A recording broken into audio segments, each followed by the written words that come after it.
ভোটের ফলাফল ঘোষণার আগেই বৃহস্পতিবার চরম উত্তেজনা ছড়ায় কলকাতার ক্ষুদিরাম অনুশীলন কেন্দ্রে। বৃহস্পতিবার রাত থেকে শুরু হওয়া রাজনৈতিক টানাপোড়েন রবিবার সকালে রূপ নেয় নজিরবিহীন নিরাপত্তা বেষ্টনীতে। গার্ডরেল ও লোহার গেট দিয়ে ঘিরে ফেলা হয় গোটা চত্বর।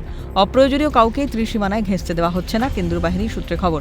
কমিশনের নির্দেশ অনুযায়ী গণনা কেন্দ্রে যে বা যারা প্রবেশ করবে তাকেই দেখাতে হবে সঠিক পরিচয়পত্র। এসবের মধ্যে থেকে রবিবার বিজেপি নেতৃত্ব বিভিন্ন গণনা কেন্দ্রে পাহারায় থাকবে বলে জানিয়েছে। পাহারাদারের ভূমিকায় থাকবে তৃণমূল। অন্যদিকে জেতার বিষয়ে আত্মবিশ্বাসী শ্যামপুকুরে তৃণমূল প্রার্থী শশী পাঁজা।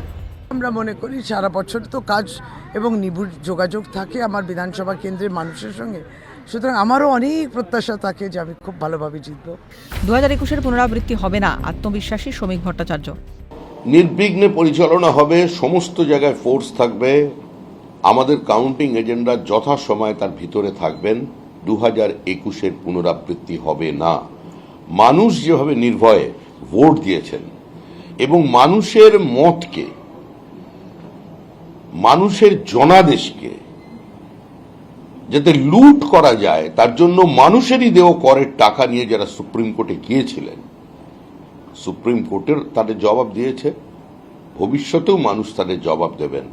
আর নতুন সরকার এসে কত টাকা খরচা হয়েছিল এই সমস্ত কাজকর্মের জন্য, দিনের পর দিন জনবিরোধী সিদ্ধান্তকে বাঁচিয়ে রাখার জন্য কি পরিমাণ টাকা খরচা করেছিল বিগত সরকার, তার শ্বেতপত্র প্রকাশ হবে 15 দিনের মধ্যে। এই মুহূর্তে আমি দাঁড়িয়ে রয়েছি ক্ষুদিরাম অনুশীলন কেন্দ্রে। সকাল থেকেই সেই নিশ্ছিদ্র নিরাপত্তা ব্যবস্থা দেখা যাচ্ছে, যদিও 24 ঘন্টায় এই নিশ্ছিদ্র নিরাপত্তা ব্যবস্থার মধ্যে মুড়ে ফেলতে বলা হয়েছে কমিশনের পক্ষ থেকে। গতকালও কমিশনের সিদ্ধান্ত এবং নোটিফিকেশন অনুযায়ী বলা হয়েছে যেসব কর্মীরা ভেতরে ঢুকবেন এবং গণনার কাজে ব্যবহৃত হবেন তারা নিজ নিজ কাজের দায়িত্ব নিজেরাই গ্রহণ করবেন। কোনোভাবেই নিরপেক্ষতা ভঙ্গ যেন না হয়।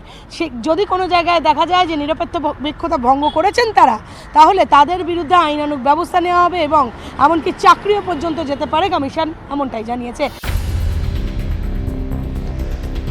অন্যদিকে সাখাওয়াত মেমোরিয়াল গার্লস হাই স্কুলে ভাগ্য নির্ধারণ হবে যুযুধান দুই পক্ষের। তৃণমূল প্রার্থী মমতা বন্দ্যোপাধ্যায় ও বিজেপি প্রার্থী শুভেন্দু অধিকারী, এই দুই প্রার্থীর ভাগ্য নির্ধারণ হবে সোমবার ভবানীপুর কেন্দ্রে।